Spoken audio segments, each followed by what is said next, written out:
Hi, everyone. We are here this morning with Megan. Megan Sexton is the owner of MJO Bookkeeping. They're based in Brisbane and the beautiful Queensland. So we wanted to talk to her because she's basically one of our members that's a bookkeeping business owners that I feel like they also have a very good insight because we work not only with accountants, also with bookkeeping business owners. So I'm so glad to have you this morning with me, Megan. Thank you for being Thank you very here. much. So I have a couple of questions from our Wize Factor chat. As I was telling you before, we consider that you have the Wize Factor because you have completed so many steps of the program that you probably feel like you have a lot to go through, but we consider you as one of our top members. And that's why I wanted to sit down with you and ask and find that Mhm. Wize Factor. So let's go from the beginning. I want to know, when did MJO start and how did it start? Like, what did it come together as an idea? So MJO started in 2009 just by myself. It actually started because I was working as an accounts manager for a company, um, and their main accountant was actually a remote, and he would always come around every so often and would do like obviously all the accounting side, but he would help me and guide me from that perspective on different things. He actually offered me a role in his business. He tried to poach me Mm. from that company and offered me a role. I did work for him for a period of time, but I sort of went, I think I really want to do this on my own. So I started doing went into doing bookkeeping courses and things like that. My mum is actually in accounting as well, so I had Mm. that side as well. And then I just sort of grew the business on my own for a period of time. Then in 2016, so I was always on my own for quite a Mm-hmm. while, just doing things by myself. And then in 2016 was the real turning point for me, because I was actually getting wheeled down to have my son in via C-section, Mm. and I was actually still had my laptop on me as I was getting wheeled down into Oh theatre. no. And my obstetrician actually had said to me, I think you need to reevaluate what's going on in your life. And I said to her, I said, just give me 5 more minutes. I just need to finish this payroll because people need to get paid. So No. Yeah. it was literally that I kind of went, okay, I think I really do need to think about getting some staff members in. So I did. I took on some staff members. We moved into a premises. Um, I had a lot of issues with having staff because I Mm. didn't have the right processes in place. I didn't have those things that would make life a lot easier from a business Yeah. perspective. It was my first time having staff, so it was a massive learning curve for myself. It cost me a lot of money to have staff, and that is my own fault because I didn't have those procedures in place. Yeah. Um, from that perspective. So it really took a real turning point. So in 2019-20, when COVID happened, we moved out of the premises. I took a real hit when I had to set everybody up with working from home, changing everything from that perspective. And then it was, okay, so how do we change this business to make a much better profit, to guide me out of it, because I was having more children. I was still working ridiculous hours, and I just didn't feel like having the staff and having the business was benefiting me in any way. If anything, I felt that I was so stressed out that I just wanted to cave in. So I really went down this path of, what do I do? How do I make this Mm. work? Everything from that perspective. And I actually got in touch with Wize, and I went, do I do this? It is quite a sum of money to invest. And I had a very good conversation with my husband, and I actually said, well, I can either put this sum of money into it and I can go down a path of possible freedom, or I put the money in and I fail. It's Yeah. going to go one way or the other. But at least I know I gave it a shot. So I did. I took the leap, and it has been an astronomical journey. I love to hear Why? that.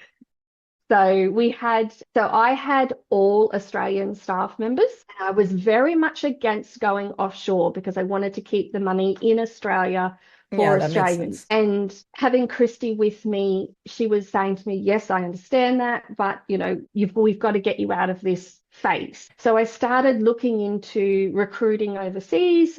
did that. We had three that actually failed. Okay. So we had hired, and then one just miraculously didn't turn up for work. We had another one that she had to leave because of her parents. It was nothing bad. Mhm. She had some medical issues. And then I think the third one was, we worked out that she was working but not working. So she was Okay. allocating time to particular jobs and projects that was not actually true and correct. So we had a very bad trot to start off with. Yeah. Then so I have almost caved in and gone, I've had enough of this quite a few times. Oh, And no. there's been quite a few phone calls to Christy where I've just sat there and cried, and then you've just said, no, what am I doing? I don't want to do this anymore. I can't do this anymore. And we had a really good chat about different things. And she said, come on, just one more go, just one more go. And so I did. I went one more go, One more and hire. one more hire, and I did the best possible hire I could possibly do. And I found the Wow. most amazing person. And she helped me and guided me through everything to do with the Philippines stuff. So, Yeah. and now so I'm the onlyest person in Australia now. Look at And that. I love I happy have, endings. I have four staff in the Philippines. So, Amazing. which is really good. We've changed processes, we've changed procedures. I'm slowly working my way through all the Wize Vault. It is huge, but It there is has huge. been so much that has changed in the last 18 months for myself. Yes, I still work almost full-time hours, but what I'm working on it's still billable work, but it's billable work that I want to work on. Okay. Right. So Very it's important. things that I want to do, and I feel like I want to take that on. I'm no longer working late nights. I'm still working sort of the normal 9 to 5. But if, like, say, for instance, my son he had a broken arm, he still has a broken arm. He's with me at the Oh, moment. no.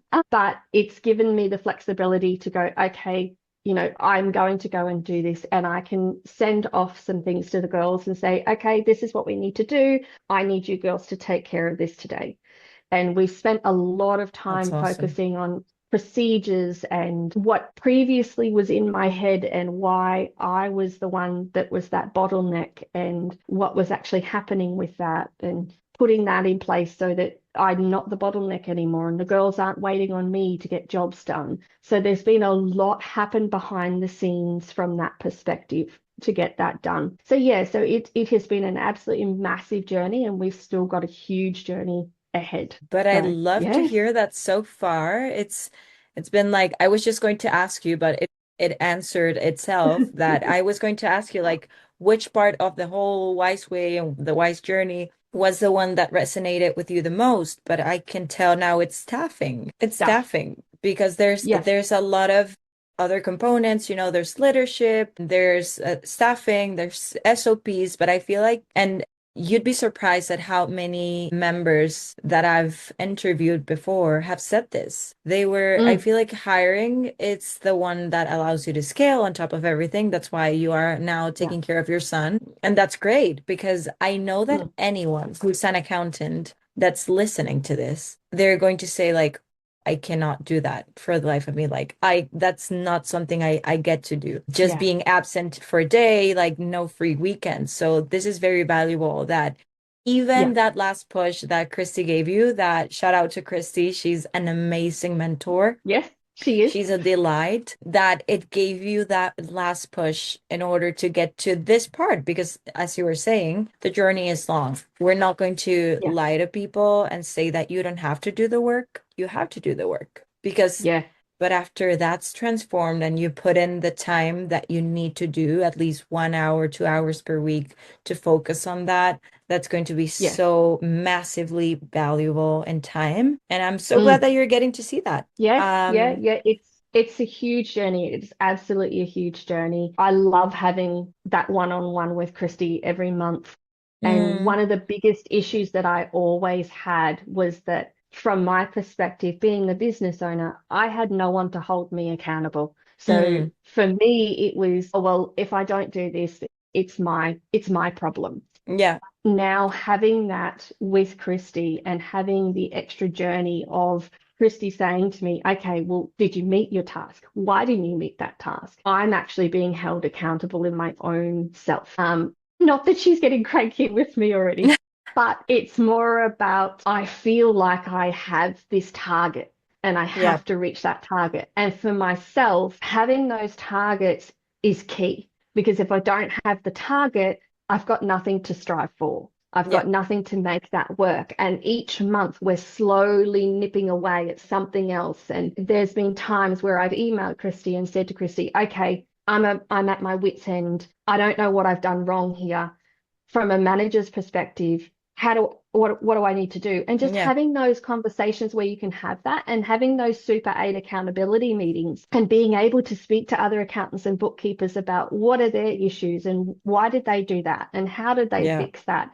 That's been huge for me as well because you're open and honest with everybody. No one's hiding anything and you're all there to support one another. It's Yeah. not about, oh, I don't want them to steal any of my clients or anything like that. It's just this complete relaxed feel and each one of Environment. Yeah. us the environment is totally different and we're all going, but we're facing the same issues and we're Yeah. coming together as a team in that Super 8 accountability meetings to go, okay, well, how did you fix that? I might try that. I'll give that a go.